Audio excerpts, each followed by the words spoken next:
Hello बच्चा लोग, welcome to NIOS vision point.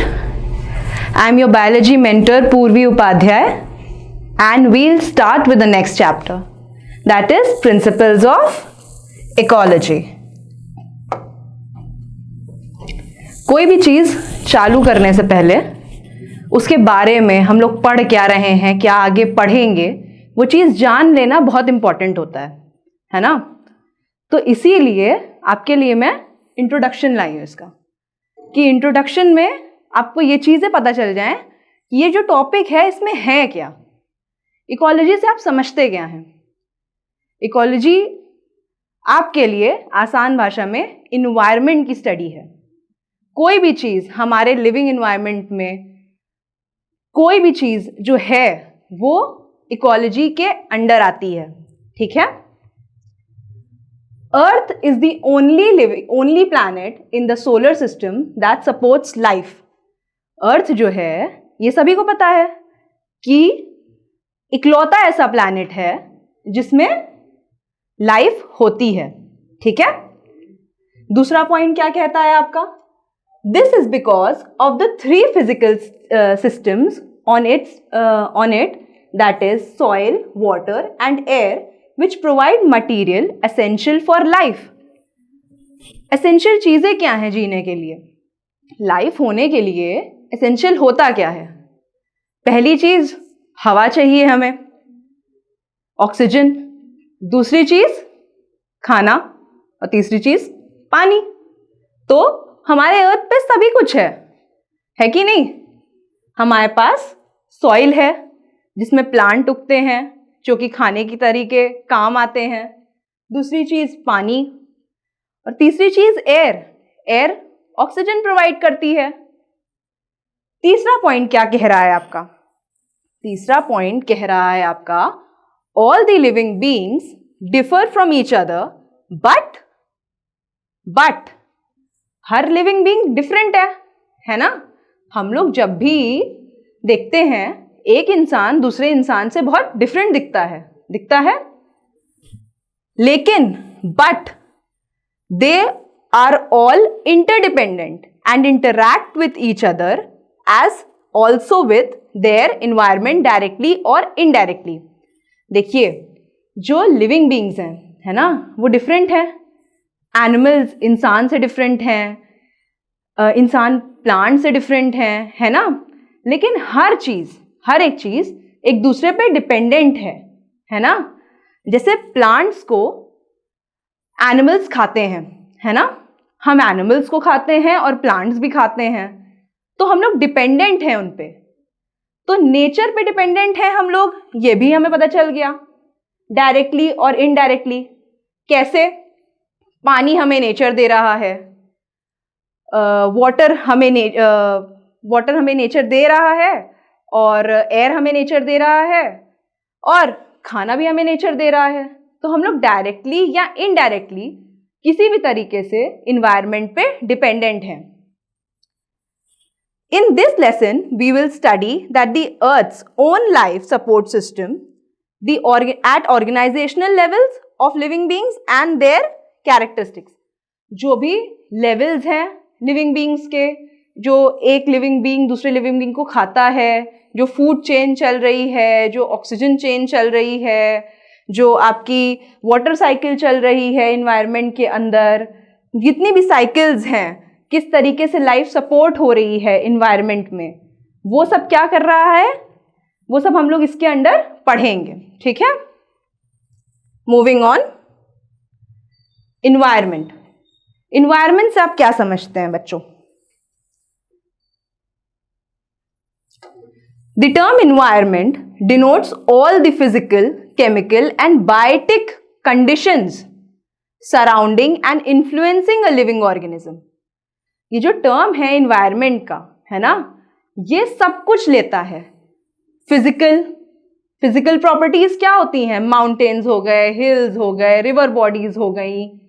Chemical मतलब कि जो आपके एटमॉस्फेयर के अंदर जितने भी केमिकल्स आ रहे हैं, है ना. तीसरा क्या है? Biotic conditions. बायोटिक कंडीशंस मतलब जो लिविंग कंडीशंस हो रही हैं, किस तरीके से इन्वायरमेंट चल रहा है, जो आपके सराउंडिंग में है, और किस तरीके से लिविंग ऑर्गेनिज्म को इन्फ्लुएंस कर रहे हैं, इन्फ्लुएंसिंग अ लिविंग ऑर्गेनिज्म, और जो फेवरेबल इन्वायरमेंटल कंडीशंस हैं जिसके बदौलत एक ऑर्गेनिज्म जी सकता है प्रॉपरली, ठीक है। फिर environment can be divided into two main components, that is living and non-living. अब लिविंग कौन होता है और नॉन लिविंग कौन होता है? हम लोग ये जो नॉन लिविंग कंपोनेंट है, ये जो आपका नॉन लिविंग कंपोनेंट है, इसको हम लोग एबायोटिक बोलते हैं, ठीक है। और लिविंग कंपोनेंट को अपन बायोटिक बोलेंगे, ठीक। चलिए मूविंग ऑन, पढ़ते हैं एबायोटिक और नॉन लिविंग कंपोनेंट्स। इसमें क्या आता है? इट इंक्लूड्स द फिजिकल मतलब कि जो क्लाइमेट है आपका, ठीक है। एडाफिक, नेचर ऑफ द सॉइल, कैसा सॉइल है किस जगह पे, ठीक है। एंड केमिकल, जो भी चेंजेस हो रहे हैं, ठीक है। फॉर एग्जाम्पल आपके क्या क्या आ गया इसमें एबायोटिक कंपोनेंट्स में? टेम्परेचर आ गया, लाइट आ गया, प्रेशर हो गया, ह्यूमिडिटी हो गई, प्रेसिपिटेशन हो गया। ये सब वर्ड्स आई अज्यूम कि आपको पता होंगे। ह्यूमिडिटी क्या होती है?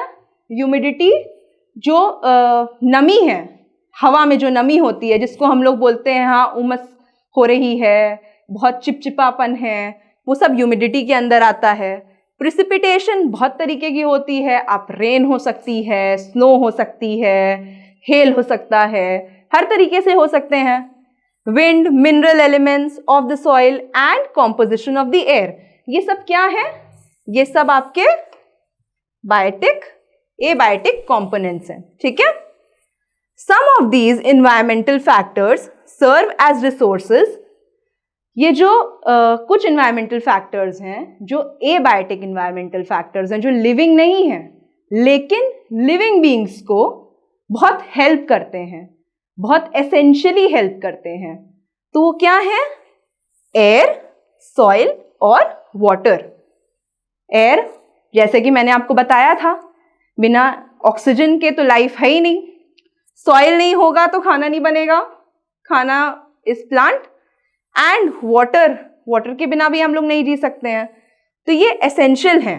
While others act as regulatory factors. Regulatory factors मतलब कि जो रेगुलेशन मेंटेन करें अर्थ का। जैसे मान लीजिए कि लाइट है, अगर सनलाइट नहीं होगी अर्थ पे तो फिर आप पूरा जमा रहेगा, वो इन्वायरमेंटल कंडीशन फेवरेबल नहीं होगी जीने के लिए, ठीक है।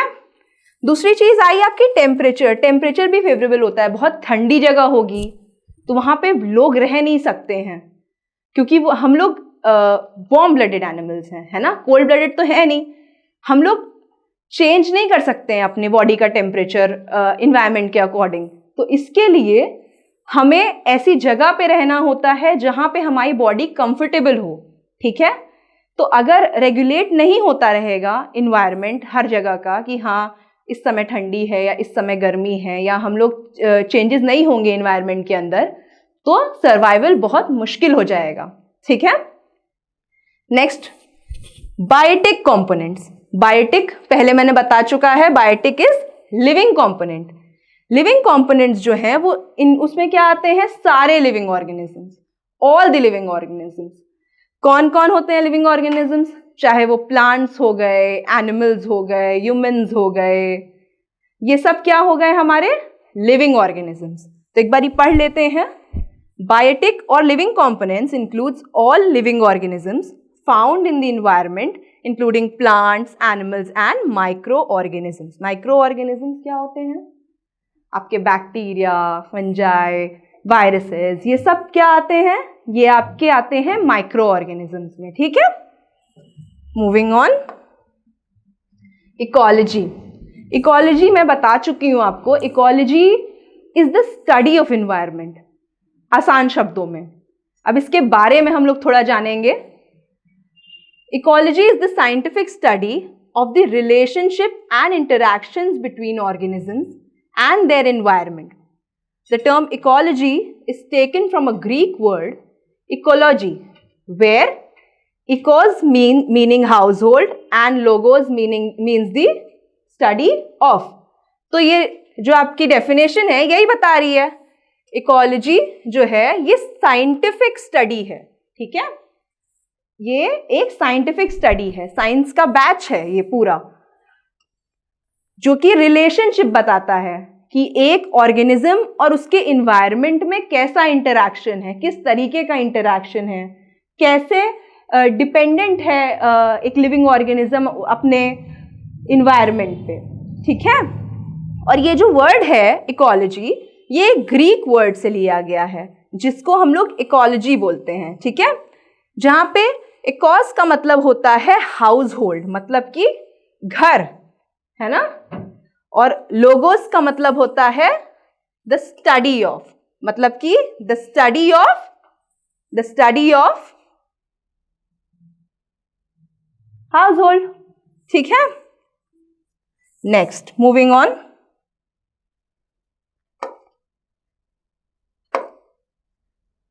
Organisation of life. अब लाइफ बनी कैसे, उसका हमें बेसिक पता होना चाहिए ना। अगर हम लोग कोई बिल्डिंग देख रहे हैं, है ना, तो बिल्डिंग किससे बनी है, बेसिक उसका क्या होगा, एक ब्रिक से बनी होगी, है ना। उस ब्रिक को भी किसी चीज से बनाया गया होगा, उसके बारे में सोचा है? चलिए हम लोग इसको बायोलॉजी के टर्म्स में समझते हैं, ठीक। Various levels of organization exist in the living system, starting from the molecules such as DNA, genes, to the whole biosphere. The levels of organization are as follows. अब देखिए, हमारे बायोलॉजी के अंदर ये बताया जाता है कि जो लिविंग ऑर्गेनिज्म है, जो बेसिक सेल भी है, वो कहाँ से आया? वो आया हमारे जीन से, वो डीएनए की वजह से डेवलप हुआ, ठीक। तो जो जीन्स हैं उनकी वजह से क्या बना, सेल बना, है ना। अब ढेर सारे जब सेल्स मिल जाएंगे, इसके बीच में भी सीक्वेंस होता है, इसके बीच में ये सीक्वेंस होता है कि ढेर सारे जो सेल्स हैं वो मिलके क्या बनाते हैं, टिश्यू बनाते हैं, और ये ढेर सारे जो टिश्यूज हैं ये मिलके एक ऑर्गन बनाते हैं, ठीक है। अब ढेर सारे ऑर्गन्स साथ में जो सेम काम कर रहे हैं, वो एक ऑर्गन सिस्टम बनाएंगे, है ना। अब जैसे मान लीजिए कि कोई बच्चे आर्ट में अच्छे हैं, है ना, और कुछ बच्चे जो हैं वो पढ़ाई में अच्छे हैं। तो अगर कोई कंपटीशन हो रहा है और मुझे उसमें दो जगह भेजना है, एक पेंटिंग के लिए भेजना है बच्चों को और एक बैच को भेजना है क्विज के लिए, तो मैं अलग अलग बैचेस बनाऊंगी ना उनकी कैरेक्टरिस्टिक्स के हिसाब से। तो इसी तरीके आपके जो ऑर्गन्स हैं जो सेम काम कर रहे हैं वो एक सेम ऑर्गन सिस्टम के अंडर आएंगे। जैसे जो ऑर्गन्स डाइजेशन के लिए काम में आ रहे हैं तो वो डाइजेस्टिव सिस्टम में आ जाएंगे, जो एक्सक्रीशन के काम में आ रहे हैं वो एक्सक्रीटरी सिस्टम में आ जाएंगे, ठीक। अब ढेर सारे जब ऑर्गन सिस्टम्स मिलते हैं भाई, तो फिर क्या बनता है, एक ऑर्गेनिज्म हम बनते हैं, ठीक है। ऑर्गेनिज्म बन गया भाई। अब एक ऑर्गेनिज्म, एक टाइप का ऑर्गेनिज्म एक स्पीशीज में आता है। अब जैसे हमारे जैसे ढेर सारे ह्यूमन बींग्स कौन सी स्पीशीज में आएंगे भाई, होमोसेपियंस में, ठीक है। अब इसी तरह डॉग की स्पीशीज होगी, ढेर सारे डॉग्स उस स्पीशीज में आएंगे। अब उस स्पीशीज के जितने लोग होंगे वो मिलके क्या बनाएंगे, एक पॉपुलेशन।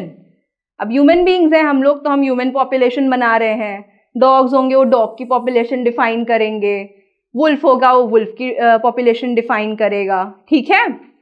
अब पॉपुलेशन हो गया कंप्लीट। अब ढेर सारी जब पॉपुलेशन हो जाती है तो क्या बनती है, एक कम्युनिटी, ठीक। और ढेर सारी कम्युनिटीज के बाद में हमारा इकोसिस्टम आता है जिसमें सब कुछ है, सारे तरीके की कम्युनिटीज हैं, सारे तरीके की पॉपुलेशंस हैं, सब एक साथ हैं, अच्छे से हैं। फिर ढेर सारे इकोसिस्टम्स का जो जुट है पूरा ग्रुप, वो क्या बनाएगा? बायोम। और ढेर सारे बायोम्स बनाएंगे आपके बायोस्फीयर। ठीक है, अभी तक कोई डाउट? आई होप नहीं होना चाहिए। ठीक है, moving on. Levels of biotic organizations show direct impact of the environment. जो आपका बायोटिक ऑर्गेनाइजेशंस हैं, है ना, कि कैसे कैसे आ रहे हैं, लेवल्स आ रहे हैं ऑर्गेनिजम्स के, कि एक ऊपर होगा, एक नीचे होगा, ये इसको खाएगा, ये उसको खाएगा, ये डायरेक्ट इफेक्ट बताता है। ठीक है, किसी भी ऑर्गेनिज्म का जो भी चेन चल रही है ना, वो क्या बताएगी? एक डायरेक्ट इफेक्ट बताएगी। किस चीज का? इन्वायरमेंट का। ठीक है, कैसे बताएगी ये पढ़ते हैं। An organism is a self reproducing system. Self reproducing system मतलब कि एक ऑर्गेनिज्म खुद रिप्रोड्यूस कर सकता है अपने तरीके के, और भी जन बना सकता है ना।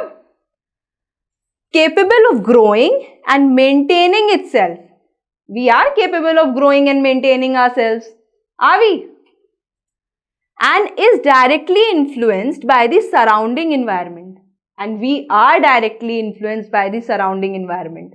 जैसा environment होगा, हम लोग उस तरीके से एक्ट करते हैं, है ना। अगर ठंडी है तो ठंडी कपड़े पहने जाएंगे, गर्मी है तो उस हिसाब से चलेंगे, है ना। तो क्या है ऑर्गेनिज्म? होता क्या है? ऑर्गेनिज्म जो है एक सेल्फ रिप्रोड्यूसिंग सिस्टम है जो कि केपेबल है ग्रो करने के लिए। ठीक है, चलिए। A population is an assemblage. Assemblage का मतलब क्या होता है भाई? असेंबलेज का मतलब ग्रुप होता है। असेंबलेज का मतलब होता है एक group. A population is an assemblage of similar organisms. अब भाई पॉपुलेशन की जब बात करेंगे हम लोग तो एक ही तरीके की लोग जाएंगे ना उसमें। अगर कुत्ता है तो कुत्ते की पॉपुलेशन में गिना जाएगा, है ना। अगर कोई गाय है तो गाय की पॉपुलेशन में गिनी जाएगी। ह्यूमन बीइंग्स हैं तो ह्यूमन की पॉपुलेशन में गिने जाएंगे, है ना। तो क्या लिखा हुआ है? A population is an assemblage of similar organisms. इतना समझ में आया? belonging to the same species. Same species फिर से मेंशन कर दे रहे हैं। एक तरीके के लोग एक पॉपुलेशन बनाते हैं, उसका पूरा ग्रुप एक पॉपुलेशन बनाता है। Living together at one place at a given time, जो एक साथ एक जगह पे रह रहे हैं एक समय पे। A population always lives at a specific place known as its habitat. जो भी, जैसे एक पॉपुलेशन एक पर्टिकुलर एरिया में रह रही है, ठीक, उस पर्टिकुलर एरिया को क्या बोलेंगे हम लोग? हैबिटेट बोलेंगे। ठीक है, मतलब कि किसी भी पॉपुलेशन का जो एड्रेस है, एड्रेस समझ रहे हैं, एड्रेस है वो आपका हैबिटेट हो गया। ठीक, तो habitat is thus the physical environment in which an organism lives. तो हैबिटेट क्या है? वो एक फिजिकल एनवायरनमेंट है जो कि जिसमें एक ऑर्गेनिज्म रहता है। ठीक, the environment provides for its needs. जो एनवायरनमेंट है वो उसकी नीड को पूरा करता है। अगर एनवायरनमेंट हमारी नीड को पूरा ना करे तो हम लोग एलिमिनेट नहीं हो जाएंगे। क्यों? या तो हम अडैप्ट कर रहे हैं एनवायरनमेंट के साथ में, या फिर एनवायरनमेंट हमारी नीड्स को पूरा कर रहा है। अगर एनवायरनमेंट में हमारे पास एयर नहीं हो, मतलब ऑक्सीजन ना हो, पानी नहीं हो, तो क्या हम सरवाइव कर पाएंगे? नहीं। तो हैबिटेट वो एरिया है जहाँ पे फेवरेबल कंडीशंस होती हैं, जहाँ पे एक पॉपुलेशन रह सके और ग्रो कर सके। ठीक है, आगे बढ़ते हैं, चलिए। For example, the environmental requirement of an elephant would be a forest. ठीक है, अब भाई environment requirement other than this, हमारी बात हम लोग कर रहे थे। वो जो अगर एलिफेंट की बात की जाए, है ना, तो एलिफेंट फॉरेस्ट में रह सकता है, ओशन में नहीं रहेगा, ठीक है। अब इसी तरीके many different species with similar requirement may share a habitat.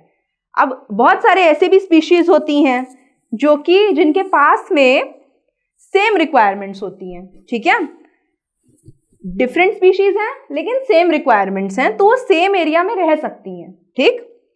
For example a single ocean as a habitat may support a whale, ठीक, a sea horse, seal, phytoplankton, seaweeds and many other kinds of organisms। तो भाई environment वही है, needs लेकिन ये species की सबकी same है, स्पीशीज अलग अलग हैं लेकिन सबकी नीड क्या है, ओशन की है।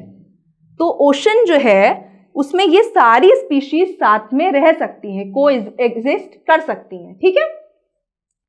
Forest, ocean, rivers, etc. are examples of habitat which in common language are the addresses of the organisms। मैं बता चुकी हूँ, जो भी एड्रेस है किसी भी ऑर्गेनिज्म का, वो कहाँ रह रहा है, वो उसका हैबिटेट हो गया, ठीक है। Next, the features of the habitat can be represented by it's structural components. किससे बना हुआ है, स्ट्रक्चरल कंपोनेंट्स मतलब कि किससे बना हुआ है। अगर कोई बिल्डिंग बन रही है तो उसमें ब्रिक्स लगेंगे, उसमें सीमेंट लगेगी, उसमें बालू लगेगी, बहुत सारी चीजें लगेंगी, है ना। तो इसी तरीके जो हमारा हैबिटेट है उसका भी कुछ स्ट्रक्चर होगा ना, वो उसका भी कुछ स्ट्रक्चरल कंपोनेंट्स होंगे। तो क्या क्या है, पहला क्या है, स्पेस, ठीक, उसको जगह चाहिए रहने के लिए, किसी भी ऑर्गेनिज्म को जगह चाहिए रहने के लिए। दूसरा क्या है, फूड, फूड खाने की रिक्वायरमेंट सबको होती है। तीसरा वाटर, एंड चौथा कवर और शेल्टर। बिना शेल्टर के, बिना घर के रहना आसान होगा नहीं। तो कोई भी ऑर्गेनिज्म कहीं भी रह रहा है तो वो हैबिटेट उसका शेल्टर होगा, ठीक है, और उसको क्या प्रोवाइड करेगा, पानी भी प्रोवाइड होना चाहिए भाई, ये सब बनाते हैं उस हैबिटेट को। अर्थ हैज 4 मेजर हैबिटेट्स, 4 तरीके के हैबिटेट्स होते हैं, ठीक। पहला है आपका टेरेस्ट्रियल हैबिटेट। टेरेस्ट्रियल का मतलब होता है लैंड हैबिटेट, जो लैंड पे रह सके, ठीक है। ऑर्गेनिजम्स जो लैंड पे रह रहे हैं वो टेरेस्ट्रियल हैबिटेट के अंडर आते हैं, ठीक। दूसरा क्या है, fresh water habitat. Fresh water lakes में जो रह रहे हैं वो फ्रेश वाटर हैबिटेट में आ रहे हैं। फिर एस्चरीन, एस्चरीन क्या होती है, where rivers meet the ocean, where rivers meet the ocean, जो एरिया में रिवर्स ओशन से मिलती हैं, ठीक है। चौथा क्या है, oceanic.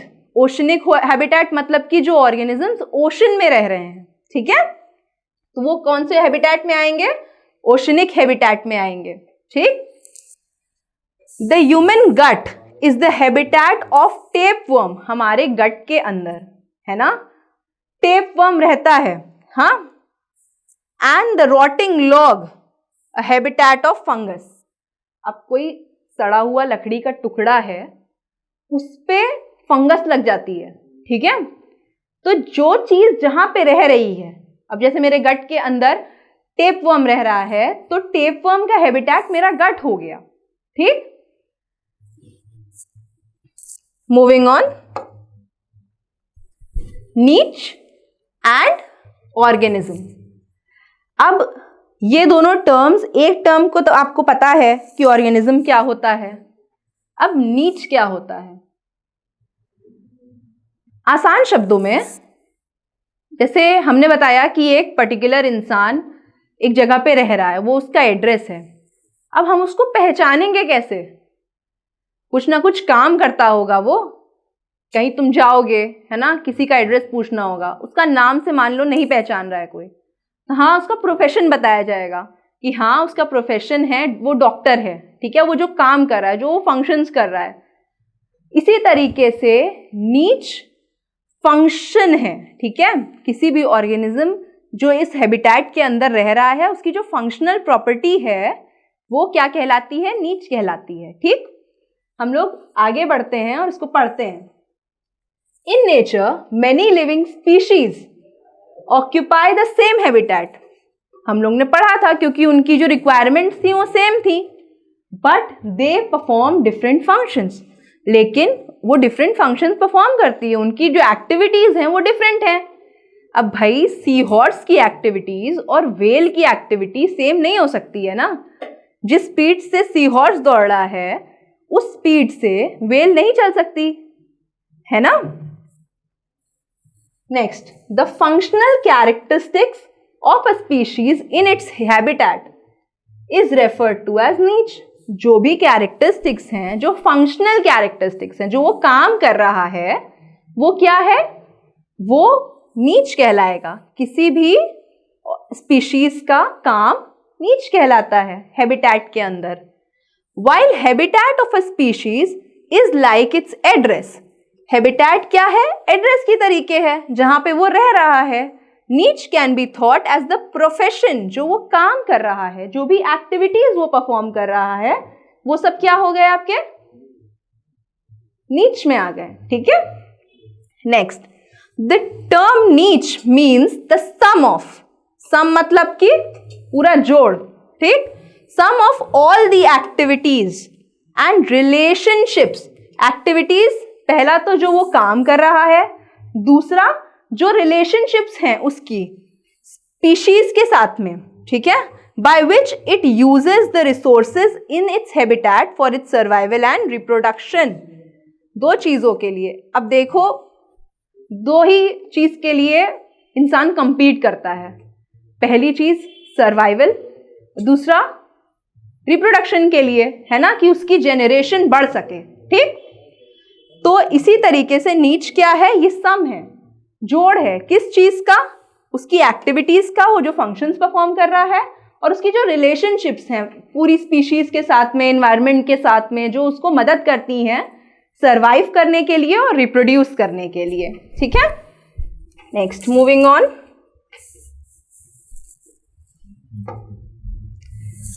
A niche is unique for species while many species may share the same habitat. नीच ऑब्वियसली हर इंसान डिफरेंट काम करता है। जरूरी नहीं है कि आपका पड़ोसी डॉक्टर है तो आप भी डॉक्टर होंगे, है ना, या आप इंजीनियर हैं तो आपका बगल वाला भी इंजीनियर होगा, नहीं ना।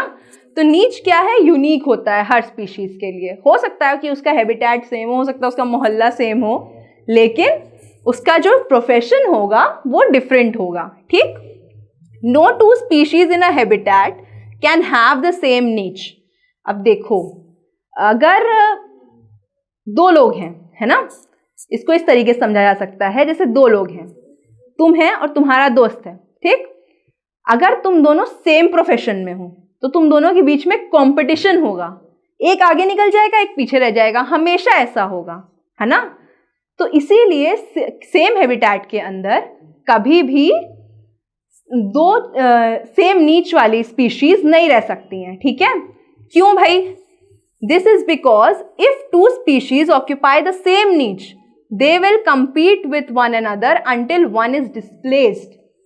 तब तक कंपटीशन चलता रहेगा ये दोनों ऑर्गेनिजम्स के अंदर, तब जब तक एक कोई उसमें से हट नहीं जाता है। ठीक है। For example, different species of insects may be paste of the same plant. ठीक है।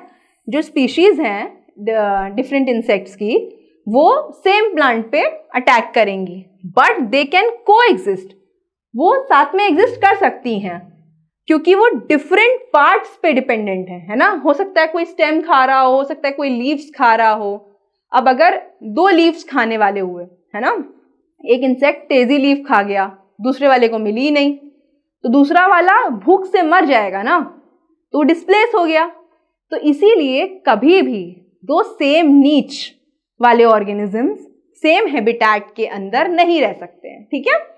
Next, another such example is the vegetation of the forest.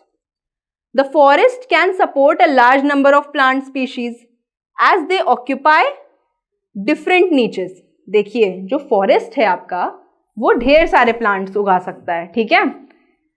कैसे उगा सकता है, उसमें टॉल ट्रीज हो सकते हैं, शॉर्ट ट्रीज हो सकते हैं, श्रब्स हो सकते हैं, बुशेज हो सकती हैं, ग्रासेस हो सकते हैं। ये सब अलग अलग हैं, उनकी हाइट्स वेरी करती हैं, उनकी नीड्स वेरी करेंगी, ठीक है। उनकी सनलाइट की रिक्वायरमेंट, न्यूट्रिएंट्स की रिक्वायरमेंट सब डिफरेंट होगी, इसलिए वो सब साथ में सरवाइव कर सकते हैं, ठीक। The most important resources available in the niches of the animals are food and shelter, ठीक है। जो सबसे इंपॉर्टेंट नीच होती है, जो सबसे इंपॉर्टेंट उनका काम है, फंक्शनल एक्टिविटी है, वो क्या है नीच में एनिमल्स की? फूड है, उनको खाना चाहिए। दूसरी चीज क्या चाहिए? शेल्टर चाहिए, ठीक है, शेल्टर चाहिए। प्लांट्स के केस में उनको मॉइस्चर चाहिए और न्यूट्रिएंट्स चाहिए। न्यूट्रिएंट्स कौन कौन से हैं? फॉस्फोरस और नाइट्रोजन। कूल। चलिए अब नेक्स्ट लेक्चर में हम लोग आगे की एडेप्टेशंस, कैसे कैसे ऑर्गेनिज्म बढ़ता है, कैसे एक दूसरे को खाएंगे, जो चेन है आपकी फूड चेन जिसके बारे में हम लोग इतनी देर से डिस्कस कर रहे हैं, उसको भी जानेंगे। लेकिन आज के लिए, अभी के लिए, इस लेक्चर के लिए इतना ही, ठीक है। बाकी कोई भी आपको क्वेरी हो, कोई डाउट हो, तो आप इस नंबर पे कॉल कर सकते हैं या मेल कर सकते हैं। Thank you.